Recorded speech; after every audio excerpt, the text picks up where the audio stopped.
dan bahwasanya manusia itu sungguh bersangatan mencintai harta benda. Nah, itulah tabiat daripada seorang manusia.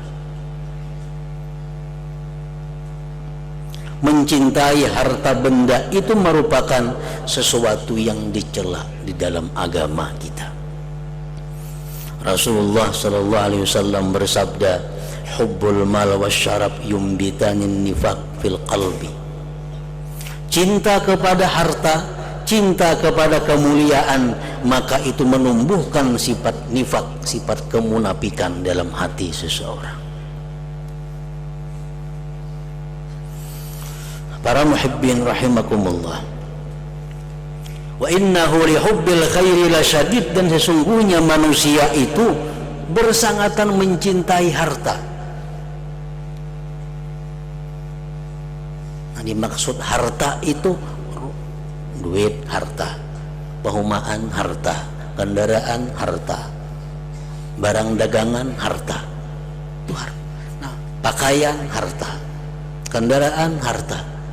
Nah, mencintai yang demikian itu pada dasarnya adalah sesuatu yang dicela oleh agama.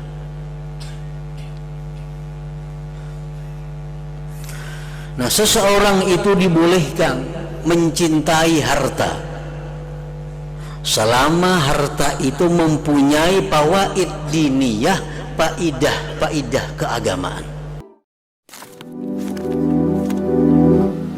Bismillahirrahmanirrahim. Alhamdulillahilladzi khalaqal insana fi ahsani taqwim walladzi hadana ila siratin mustaqim. Asyhadu an la ilaha illallah wahdahu la syarika lah, al-ghafurur rahim. Wa ashhadu anna sayyidana Muhammadan abduhu wa rasuluhu ar-raufur rahim. Allahumma salli wa sallim wa barik ala sayyidina Muhammad an-nabiyyil karim wa ala alihi wa ashabihi wa dhurriyyatihi wa atba'ihi ajma'in. Amma ba'du. Yang kita hormati dan kita cintai para habaib dan para alim ulama, para muhibbin, hadirin hadirat rahimakumullah. Pertama-tama senantiasa kita menghaturkan puji syukur kehadirat Allah Subhanahu wa taala atas limpahan nikmat rahmah yang selalu diberikan kepada kita, dan juga salawat dan salam kepada junjungan kita Nabi besar Muhammad sallallahu alaihi wasallam, dan kepada seluruh keluarga, para sahabat, zurriyat dan pengikut beliau ila yaumil qiyamah.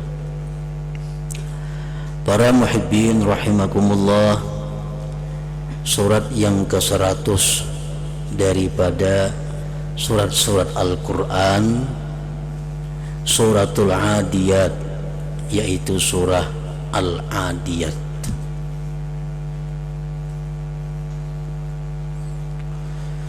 Makiyatun, diturunkan di Mekah, wa ayatuha 11, dan ayat-ayatnya itu berjumlah 11 ayat.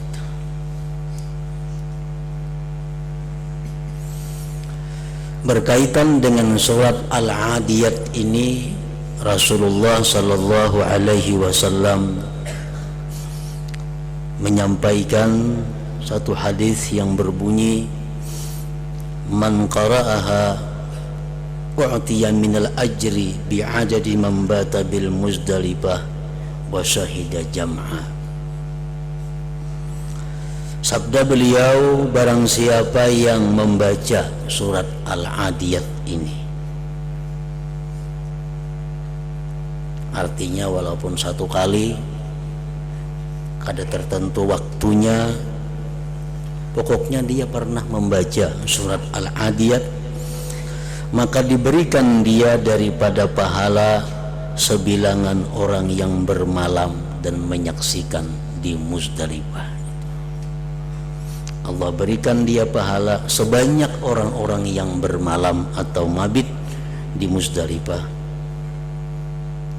Wa syahida jumu'ah, dan yang menyaksikan atau mengikuti salat Jumat. Jadi seapa bilangan manusia yang salat Jumat, maka orang yang membaca surat Al-Adiyat ini mendapat pahala sebanyak itu. Para muhibbin rahimakumullah. Bismillahirrahmanirrahim. Wal 'adiyati dhabha. Terjemahnya, demi yang berlari kencang dengan terengah-engah.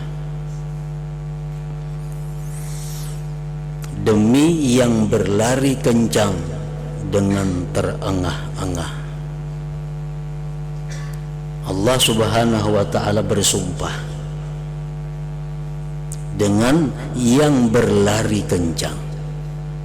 Tidak disebutkan dengan jelas apa siapa yang berlari kencang itu. Namun para ahli tafsir ada yang mengatakan yang dimaksud itu adalah unta yang mengangkut berbagai macam benda, bahkan mengangkut manusia dari perjalanan haji Makkah ke Mina, Mina ke Mekah, Mekah ke Arafah, dan seterusnya. Ada lagi ulama tafsir yang menjelaskan bahwa yang dimaksud Allah dengan yang berlari kencang itu adalah kuda. Kuda yang dipakai untuk perang fisabilillah. Falmuriyati qadha, dan yang memercikkan mata api. Kuku-kukunya itu binatang tadi dengan sangat cepatnya dia berlari di atas bebatuan sehingga memercikkan mata api. Falmughirati subha, yang menyerang tiba-tiba di waktu subuh, di waktu pagi. Fa'atharna bihi naq'a, sehingga menerbangkan debu-debu. Fawasatna bihi jam'a, lalu ia menyerbu ke tengah-tengah kumpulan kelompok-kelompok. Itu tarjamah ayat 1 sampai 5 daripada surat Al-Adiyat, di mana Allah Subhanahu wa taala bersumpah dengan yang berlari kencang tadi. Para muhibbin rahimakumullah, apa tujuan dan rahasia yang bisa kita ambil daripada ayat-ayat tadi? Dan apa maksudnya Allah Subhanahu wa ta'ala itu bersumpah dengan yang demikian tadi? Para ulama tafsir banyak mengungkapkan apa yang terkandung di dalam ayat 1 sampai 5 tadi. Kita ambil salah satunya adalah bahwa kuda atau unta termasuk binatang yang patuh dan taat kepada tuannya. Walaupun dia susah payah, tapi kalau disuruh untuk berlari, maka dia akan berlari. Nah, itu unta atau kuda tadi. Walaupun dia datang dari perjalanan yang jauh, tapi kalau disuruh oleh tuannya untuk mengangkut barang ke tempat yang lain, maka unta pun siap mengangkut barang bawaan ke tempat yang lain. Padahal binatang-binatang itu sudah datang dari perjalanan yang sangat jauh. Nah, artinya bahwa seekor binatang itu sangat patuh kepada pemiliknya. Kenapa? Karena binatang itu mengetahui bahwa pemiliknya itulah yang selama ini menjaganya. Pemilik itulah yang selama ini memberi makannya. Pemilik itulah yang selama ini merawatnya. Sehingga dia sangat tunduk dan patuh kepada pemiliknya tadi. Nah, para muhibbin rahimakumullah, dibandingkan dengan manusia yang diciptakan Allah sedemikian indah, yang diciptakan Allah, manusia ini bersangatan sempurna, yang diberikan Allah berbagai macam nikmat dan fasilitas yang luar biasa. Tetapi kadang-kadang manusia ini malas melakukan perintah Allah. Kadang-kadang manusia ini suka melanggar apa yang dilarang oleh Allah Subhanahu wa ta'ala. Padahal pemberian Allah, pemeliharaan Allah tak terhingga kepada manusia. Sapi, unta, kuda, itu mereka cukup guring di luar, makan rumput, karena bisa bermacam-macam. Artinya yang dituntutnya oleh binatang ini kada banyak. Begitu dia diberi makan, sudah taatnya luar biasa kepada yang memberi makan itu. Nah, sedangkan kita manusia, kadang-kadang diantaranya ada yang bersifat tidak seperti itu kepada Allah Subhanahu wa ta'ala. Padahal apa yang kita perlukan, berbagai macam nikmat diberikan oleh Allah Subhanahu wa ta'ala. Nah, itu salah satu di antara maksud dan tujuan yang terkandung daripada ayat-ayat tersebut. Itulah yang disebutkan Allah Subhanahu wa ta'ala dalam surat Al-A'raf 179, walaqad dzara'na li jahannama katsiran minal jinni wal ins lahum qulubun la yafqahuna biha wa lahum a'yunun la yubsiruna biha wa lahum adhanun la yasma'una biha ulaika kal an'am bal hum adall ulaika humul ghafilun. Allah berfirman, sungguh kami isi, kami penuhi neraka jahanam itu kebanyakan daripada jin dan manusia. Mereka itu jin manusia mempunyai hati, tetapi mereka tidak paham dengan hati itu. Mereka kada bisa memungsikan bagaimana Allah memberikan hati kepada mereka. Mereka diberi mata, tapi mereka tidak bisa melihat dengan mata itu tanda-tanda yang menunjukkan keesaan dan kebesaran Allah.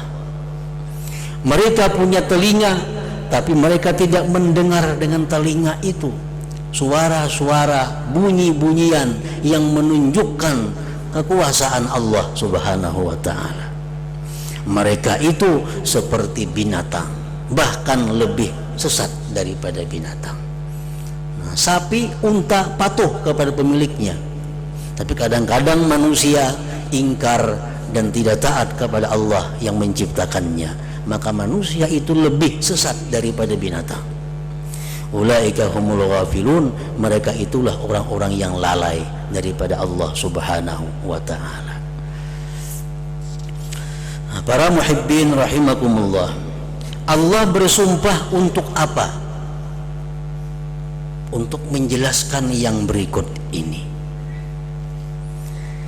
Innal insana li rabbihi lakanud, sesungguhnya manusia itu ingkar kepada Tuhannya. Artinya manusia itu jikalau tidak diberi hidayah, manusia jikalau tidak diberi petunjuk oleh Allah, manusia seadanya, niscaya dia menjadi orang yang ingkar kepada Allah. Apa yang dimaksud dengan ingkar itu? Rasulullah sallallahu alaihi wasallam menjelaskan, annal kanud huwal kafur, orang yang kafir dengan nikmat Allah. Contoh orang yang kafir dengan nikmat Allah adalah alladzi yamna'u rifdah wa ya'kulu wahdah wa yadribu 'abdah.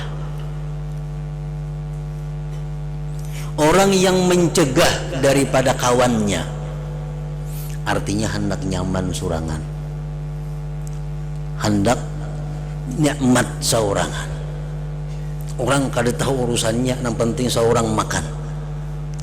Nah, itu adalah tabiat manusia andai kata dia tidak diberi hidayah oleh Allah.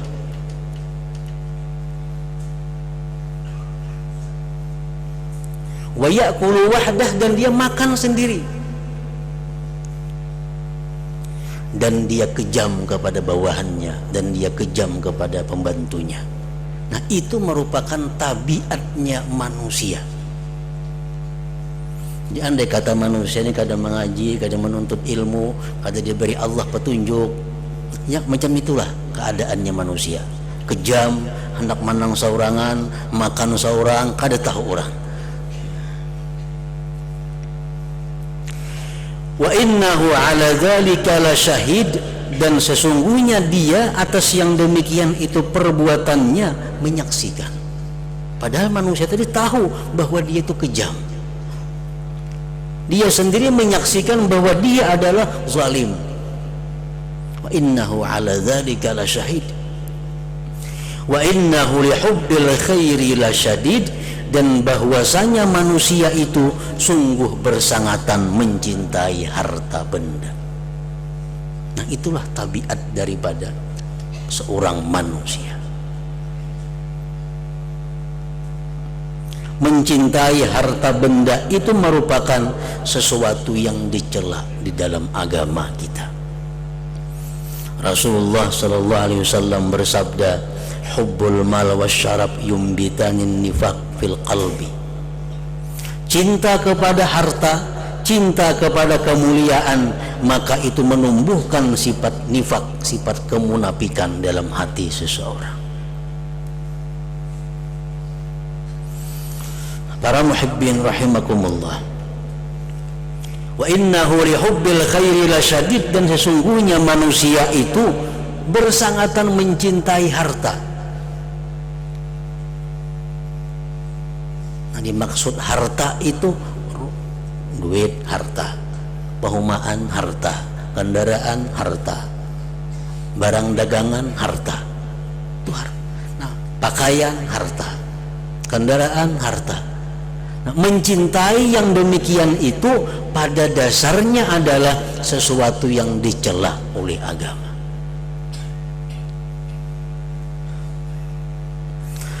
Nah, seseorang itu dibolehkan mencintai harta selama harta itu mempunyai fawaid diniyah, faidah keagamaan.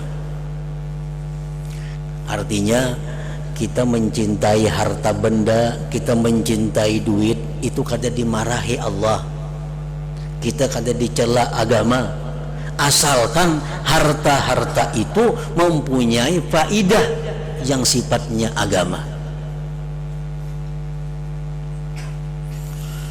Nah, para ulama menjelaskan ada 4 hal.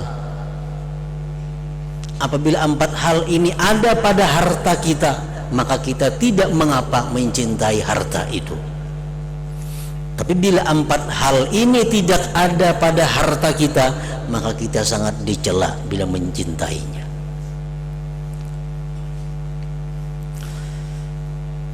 Duit umpamanya, apabila duit itu ada salah satu di antara 4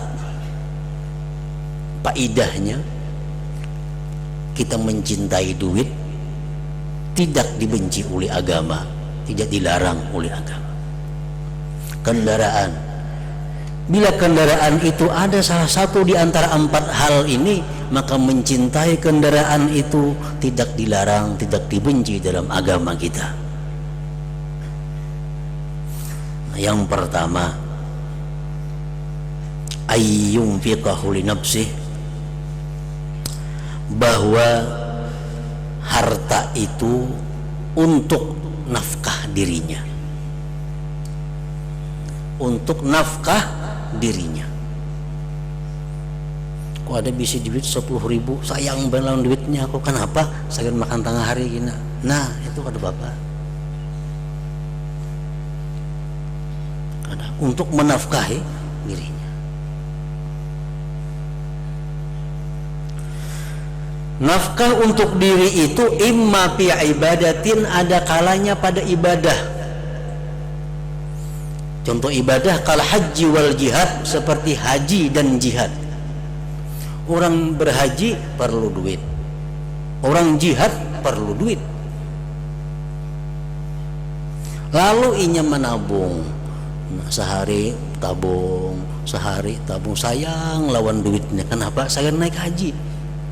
Nah, sedang dibuat berperang fisabilillah.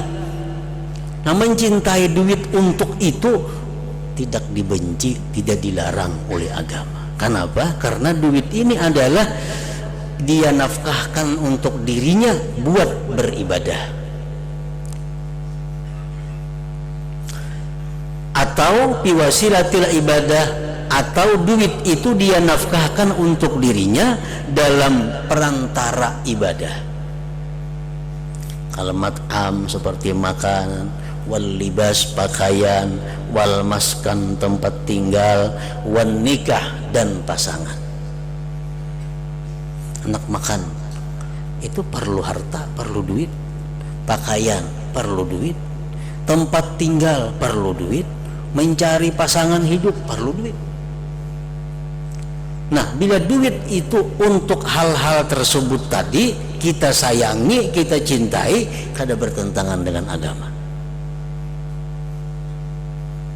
Nah, itu yang pertama, bahwa harta itu kita dibolehkan mencintai apabila untuk nafkah ibadah atau perantara ibadah buat dirinya.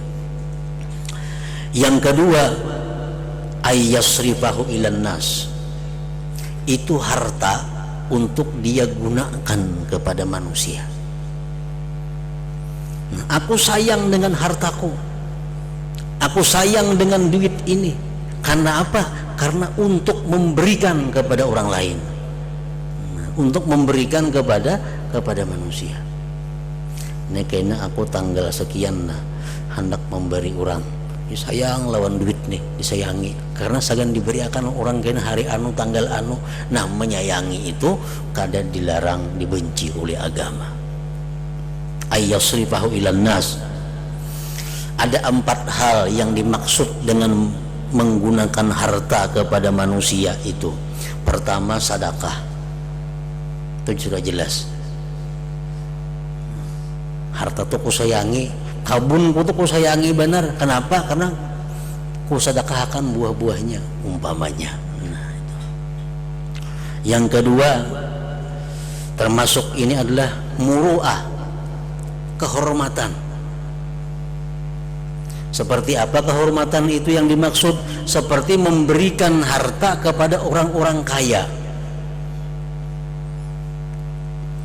Kita kadang-kadang diberi orang kaya ada ini, diberi orang kaya ada tapih, diberi orang kaya ada baras. Lalu kita ini selalu menjaga kehormatan kita. Kita dapat buah, kita atari si kaya tadi. Itulah yang sedekah ngarannya, karena sugih pada kita orangnya. Lain sedekah, ini ngarannya muru'ah. Nah, itu perbuatan yang mulia dalam agama. Aku sayang lawan pohon tiwadak nih, nah, karena saya akan memberi busko umpamanya. Nah, ada apa-apaan itu? Itu muru'ah. Yang ketiga, wikayatul irid, menjaga kehormatan pribadi. Di kampung ini umpamanya, bila kita kada bisa memberi orang, bila kita seorangan aja, padahal orang pemalar,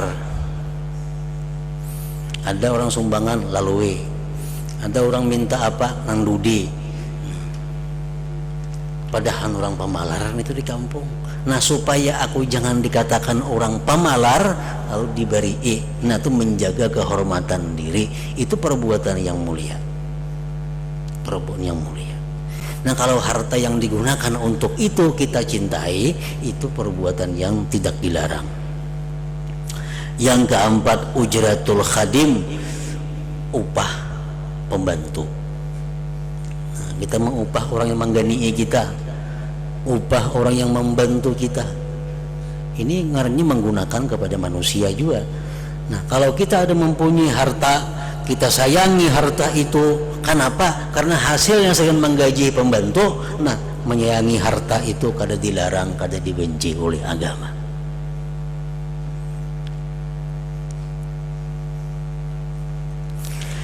Yang ketiga, ayyasrifahu ila ma huwa umum. Harta itu dia gunakan kepada yang umum, kabina il masjid, membangun masjid, wa madrasah dan seumpamanya. Aku sayang lawan ini nah, harta nih. Kenapa sayang harta ini? Karena hasilnya kini aku ulahkan ke masjid, hasilnya aku sumbangkan ke pesantren, ke madrasah. Nah, mencintai harta itu kada apa-apa, kada termasuk di dalam celaan-celaan Al-Quran maupun hadis Rasulullah SAW yang menyatakan bahwa cinta harta itu adalah kada baik, kada termasuk di situ. Yang keempat, mayudzakirullah ta'ala, yang mengingatkan kita kepada Allah. Kita ini ada berisi harta, bila kita pandang kita ingat lawan Allah. Nah, kalau kita sayang lawan harta itu kada apa-apa. Kita ada berisi umpamanya kendaraan yang bagus, tapi bila kita berbuat kita ingat lawan Tuhan, oh ini nikmat Tuhan, ini sayang lawan kendaraan ini karena mengingatkan kita kepada Allah. Nah, mencintai harta karena harta ini sering membuat kita ingat kepada Allah, itu kada jadi masalah. Nah, karena apakah harta kita yang baik-baik kita sayangi? Kenapa? Karena aku bila mencapai ini aku ingat lawan Tuhan, oh ini nikmat Tuhan yang luar biasa bagi aku umpamanya. Nah, itu dibolehkan.